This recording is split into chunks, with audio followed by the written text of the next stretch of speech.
It's time for my reckoning. Let's see. Sunday, 4 a.m. Or it's like 6 a.m. I don't know what time it is. It's like maybe 5 a.m. Oh, that's the fan. There's the light. All right, let's see what happened. Ah!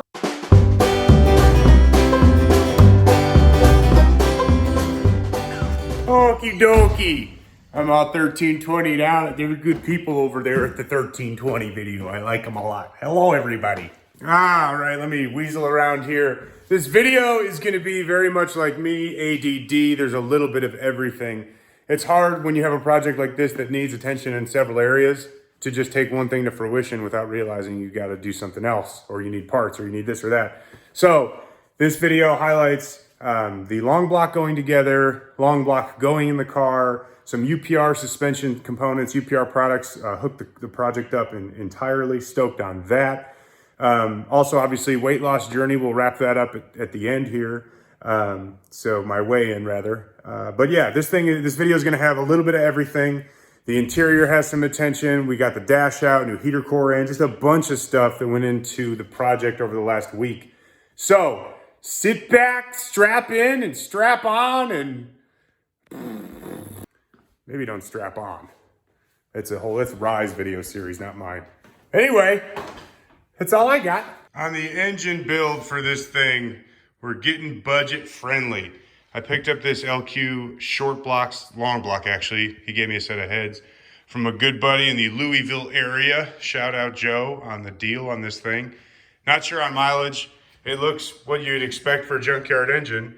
The cylinder bore is not perfect, but he actually did a bunch of cleaning. I'll go back over the deck and the cylinder walls, make sure it's all nice on the components going in it.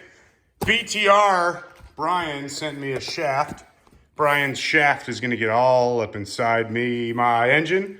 This thing is going to be a rowdy little bump stick nitrous cam for that thing. We have the new BTR trunnion kit, TK002. I'm gonna do an install on this. We have BTR valve springs. I got a Melling oil pump, 10296 from my buddy Josh.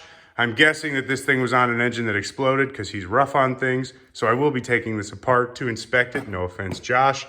BTR lifter trays, BTR gaskets, OEM timing gear, OEM cam retainer plate, engine tech lifters. Let's get into these real quick. In my search for budget-friendly lifters, my buddy Alex Healy, who worked with me at BTR, he sent me a link to these. I believe they're made by Eaton. I'm not 100% sure. There's a part number L2281-4, made in USA, and I really need to get a GoPro mount for my head. But there's the lifters. So let's see how long these things last. OEM timing chain, ARP cam gear bolts, and we're ready to throw this thing together. Camshaft is in place. My buddy Aaron at Dynasty hooked me up with some gear oil treatment, but it also acts as excellent assembly lube. So make sure you just lube up your shaft. You don't want to shove your shaft in dry because it'll hurt everybody involved. While you're getting all this stuff in order, I always take my fiance's favorite pasta dish, plastic Tupperware, and I fill it to the top with some cheap 2050 gas station oil, and I will soak my lifters. You can see them. They'll start bubbling any minute now. There's a bubble. There's a bubble. There's a bubble. And there's a bubble. There's bubbles everywhere. Get all the air out of them. I don't know. Some people do, some people don't. I like to soak my lifters. Got this oil pump torn down, and everything looks in good shape. Again, this came off Josh's engine, and I'm sure that it's been through some stuff. And it still smells like race gas, and we've been quarantined for God knows how long. So this is really an emotional smell for me right now. All right, oil pumps back together. We have the camshaft in, ARP cam bolts, stock single tooth cam gear, and then a C5R GM Performance Parts chain. Brendan Harrington, shout out for the cam gear and the chain. And then we're ready to slide the oil pump on, shim it, ready to rock. When I bought this short block, I had a bunch of OEM bolts, and a friend at the shop needed some bolts for putting his engine together, so I needed to replace those bolts. And I jumped on a website called eBay. I know you guys are probably familiar with it. However, this company, alloybolts.com, for 75 bucks shipped, they give you pretty much every bolt you need to put an engine together. Rear cover, valve covers, oil pan, thermostat housing, valley cover, header bolts, throttle body, timing cover, blah, blah, blah, blah, blah. But all of these for 75 bucks, and it's all stainless hardware, which in my opinion is pretty good. Also is pretty good is the AOL email, holding it down to RNIM421@AOL.com. If you guys shoot an email to these people, mention Clapped Out. I didn't, just because I like to rep people that sell complete kits. There was no deal on this thing. I just found it and bought it and thought it was cool. In other words, this is not a paid advertisement, is what I'm getting at. We aren't that popular yet. With the oil pump on, cam in, and a valley cover on, I flip it over. I like to oil down all the rods and pistons, and then I'll fill this with assembly lube, and then spin it over, fill it, spin it, fill it, spin it, till I see oil start to come out yonder, just like a baby prime before you get everything together. Okay, we got an oil pan on, we got an oil pump in, we got a camshaft in. We are ready for some cylinder heads. Whee! Yeah, and then you skip a few steps and you bolt the heads up and you're good to go. So, long block. We did a set of BTR SK001 springs, so they're dual 660 spring kit with a steel retainer. I have a trunnion kit that I need to put together first for the rockers, for my stock rockers, the new TK002 trunnion kit, so I'll do a whole build on that.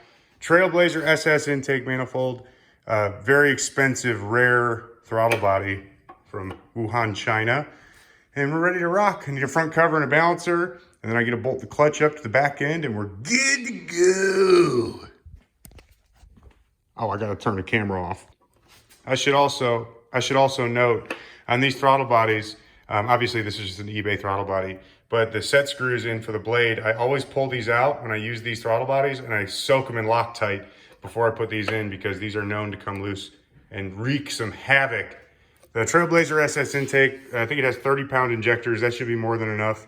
We got a giant donkey dick camshaft, so we'll see what happens. And then also, these are 243 casting heads. So I took the 317s and pitched them, and I went with 243s to bump the compression up a little bit so this thing sounds a little angrier. Now, in order to get that into this, make it look more professional, we're gonna need a K-member kit, and UPR Products stepped in huge, dude. We got a front coilover kit with Viking springs. We got a rear suspension setup, some new tie rods that I grabbed. We got all the stuff for the front. We got a brand new K-member. We got LSX mounts and a whole hardware kit. So that's old and crusty, and this is new, dude. Sick. So I'm gonna slide my portly self underneath the car, raise the K-member in place, and bolt it up. And then I'll be able to drop the engine in at some point. There's a ton more stuff I have to do suspension-wise, but it at least gets me a starting point on getting a long block into the chassis. Okay, so K-member's in place. Junk hardware's out, new UPR hardware is in. Time to fix up and build.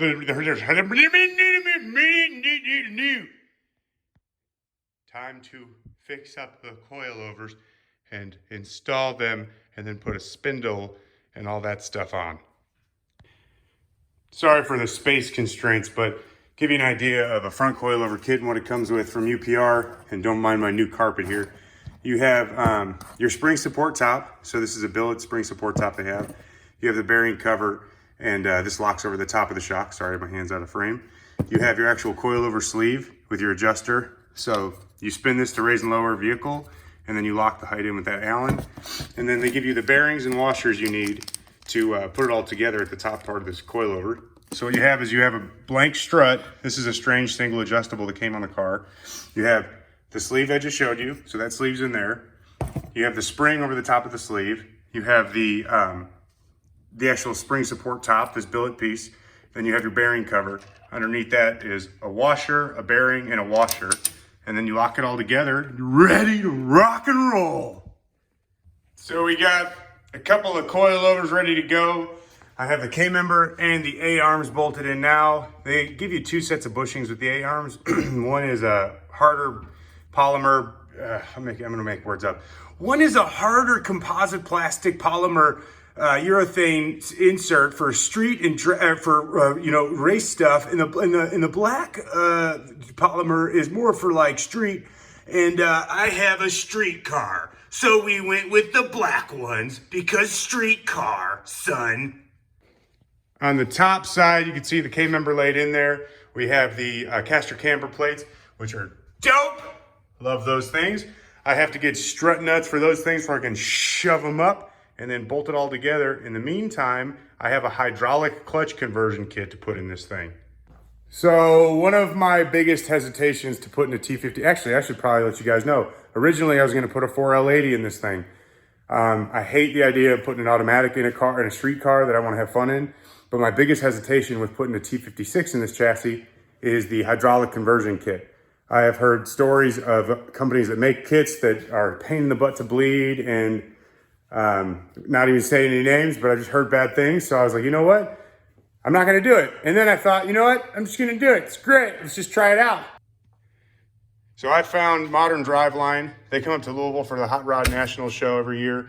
I found their stuff just in a couple searches. Comes with a bunch of billet adapter pieces, your Willwood Master, a bench bleed kit, all the fasteners you need, and a Bible of instructions. So hopefully I don't mess this up too bad.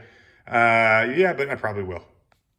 I would love to do a step-by-step on how to install this thing, but I've never done it before. So I'm gonna go ahead and install it, and then I'm gonna walk you through the process after I get it done, because more than likely I'll be bleeding and crying and really upset by the time this is over. See ya. Okay, so they send you this billet outer piece, and it goes through the existing clutch cable hole, and you use this as a template basically to open up 4 5/16 holes in the firewall. When you place that in there, the inner clutch slave cylinder, or the clutch cable original hole that's there, actually holds this in place pretty good. So you run your bolts through the firewall, and on the inside, it's nice to have someone to help. And on the inside, you pre-assemble that little clevis contraption. You can see in there, and you can see those 4, 1, 2, and 3, and 4. I don't know if you can see them, but the 4 bolt holes I just showed you that come through hook up to this new clevis contraption, I just called it. Now, the existing OEM clutch pedal has this bar. You can see it going through the new piece. Well, now you have, when the clutch pedal goes down, a little lateral situation on your hands. I will say, that's the first time I've done one of these. It's not fun. It's not that hard. It's just time consuming. There's no way in hell I would do that with the dash still in the car. So it's a couple hours to pull a Foxbody dash. If you're gonna do the hydraulic conversion kit, get the dash out. It's so much easier. Saves you a ton of headache and a ton of time. All right, so K-members in, long blocks done, UPR motor mounts are on, and it's time to drop this in there. So this thing has to go out to the outside world for a little while. I always forget that I cannot drop an engine into any car without taking the bumper off, because I have a Harbor Freight hoist, and that thing fought the hell out of me, and I am tired. Right, so quarantined on the right side of the driveway, so I have some room to work, and engine is in. Oh man, the car is in great shape. It's just like, you can see where mice literally have just torn apart everything soft to build little nooks and cranny homes everywhere. Up in there, there's tons of insulation and stuff you can see. And that's kind of why I went through all the wiring I did, because I want to make sure that all the wiring's straight. But from a rust standpoint, the car is in amazing shape. Engine fitment is super tight. I actually had to bend the heater core stud back to fit it. There's a jack holding the back of the engine up right now, but the engine is in. We have our clutch set up in, throttle cable is run. That's just a general low car LS style throttle cable. Just a washer and through the flywheel, or through the firewall. I'm running a truck intake on this thing, Trailblazer SS intake. And I got to stretch all the headlight harness stuff up through the fender and into there, because this is straight up show quality engine bay, dude. On the inside, I started laying the new carpet. I started cutting it out to fit everything. Carpet was like $160 on eBay. It has a nice backer to it. It's not the best stuff in the world, but it's a lot nicer than what I had. This harness is giving me anxiety because I've never messed with an OEM Fox chassis harness. So it's going to be fun trying to figure all that out. I did install a new heater core inside the blower motor assembly and that whole box. We got some fresh outlets and inlets right there. And now I got to cut the carpet up, get the seat mounts open, get the dash back in, get a transmission in, waiting on a trans to get here. And then, you know, just a couple steps and this thing will run. Now it's time for me to play the weigh-in video from this morning, which was good. Or was it? Oh my God, I'm so nervous.